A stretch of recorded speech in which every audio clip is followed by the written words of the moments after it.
Hey everybody, welcome back to Jeff Bull Central.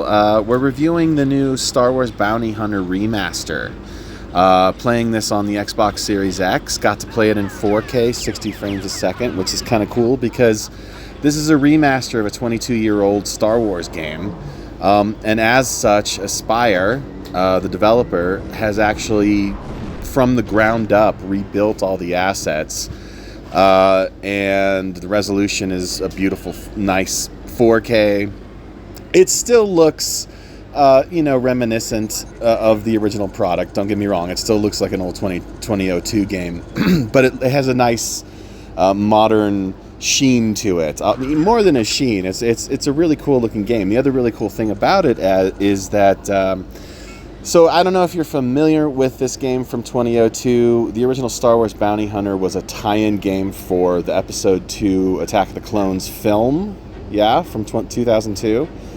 And it was, I don't want to be harsh about it, but I even remember from back then, because I was 18 years old when this came out.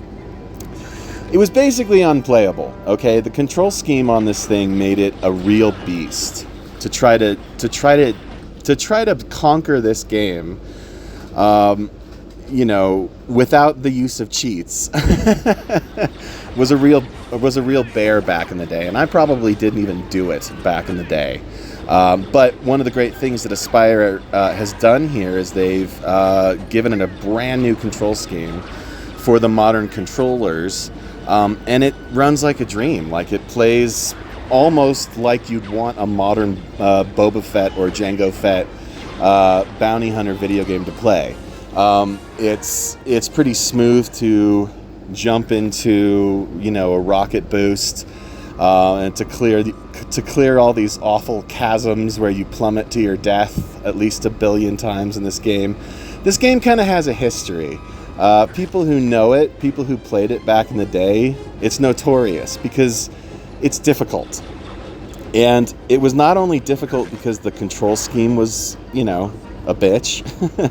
It was also difficult because the old design scheme, the old design sense of this era of video game history was to kind of make challenge out of the fact that getting around the terrain or negotiating the bad guys just on a mechanical level should and could be part of the challenge.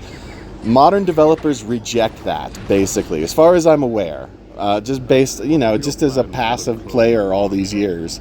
It seems like challenge nowadays, when it exists, it's meant to come from how good you are as a player, how skilled you can play, not how skilled the developers are at making that next balcony you've got to fly up to just a little bit too high. That's the kind of design sense that kind of pervaded games like these back in 2002. The other reason that this game is difficult, number one, is that you only get 5 continues per level. No unlimited continues, no unlimited deaths. There is a permadeath. And there's no checkpoints in each level. You have to clear the whole level, or you have to start over, which means you've also got to dedicate a good half an hour if you're going to make it through. And then, the other thing is that the enemies can be kind of tough. So this is not a simple game to get through.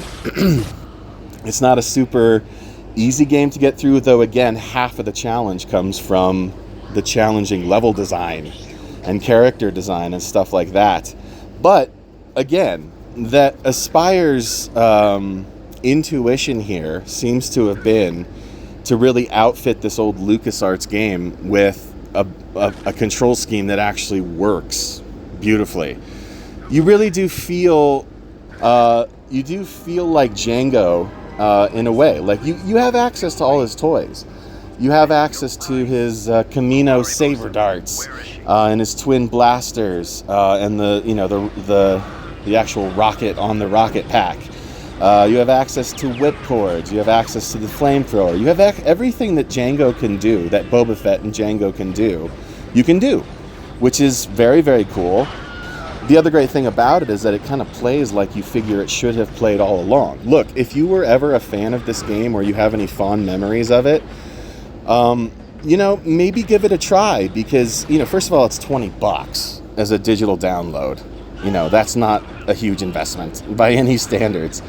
But if you have a kinship for this game, you're going to find that it plays like it always should have played, which is kind of an intriguing proposition for someone like me who played it back in the day. For someone like you, maybe. However, if you're looking at this game in curiosity, you've never played it before, I might suggest, unless you have a certain fondness for retro gaming, it still plays like, I don't know, they want to make your life difficult by sending waves of goons at you that you cannot kill all of while you're trying to climb the mountain of platforms, the next mountain of platforms, you know what I'm saying? So, that's what I have to say about Star Wars Bounty Hunter Remaster. Played this on the Series X, like I said. Plays really well. There's some camera issues. There are some wonky camera issues still that linger from the old days of this game. And frankly, sometimes those will get you killed, okay? I'm not going to act like they're not. The fact is that it's hard to run and gun in this game without locking onto your targets. And there's no good way to switch between targets. And furthermore, when you lock on, that mechanic only works about 80% of the time. The other times, it'll have the camera just start spinning around Django, which is not super great to be a part of. And then, there's also this issue of tight corridors. Sometimes those get kind of messy camera-wise. So this is going to be a frustrating thing for some people. It might be a frustrating thing for more than a few people, to be honest. But it is very playable, and it's the most playable version of this game that's ever existed. So again, if you know this game, and you have memories of this game, and you have $20, I'd say check it out. This was kind of a magical era of Star Wars. This was the prequels era, and in the prequels era, fans had stars in our eyes about the possibilities of Star Wars because we had the legends that had built up around the original trilogy. And, for me, like I said, I was 18 when this came out. So I was becoming an adult, hanging on to childhood. Oh man, I could get all psychological on you. But I won't.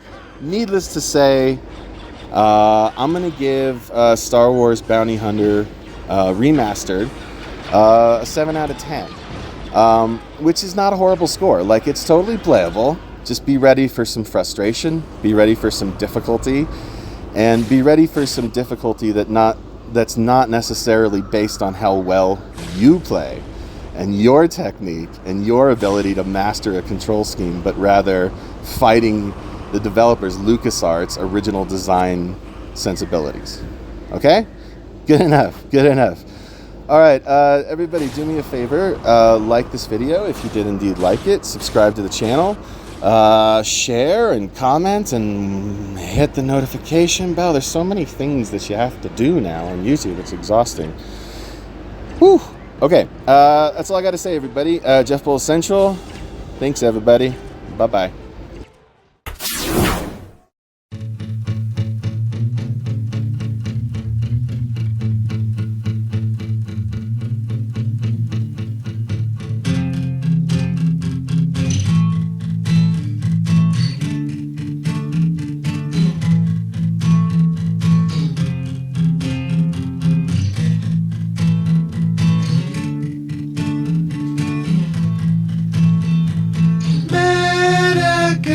School when I was 9, told me she had feelings, she had lied.